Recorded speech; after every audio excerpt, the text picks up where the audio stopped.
Hey guys, this is Dev here, and apparently you want more Unity devlogs, but you also want some tutorials. So I'm gonna make a game. But first, I need some inspiration. So I decided to head outdoors.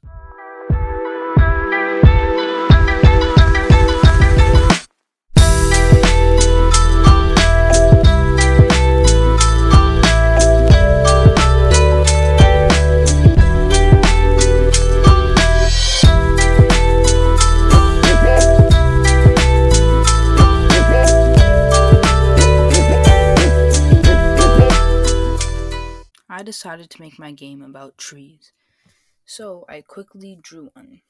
Then I took that tree and I put it into Unity.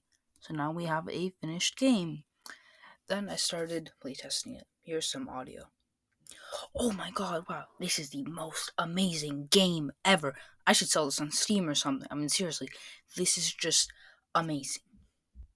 So, if you like this video, please like the video and subscribe.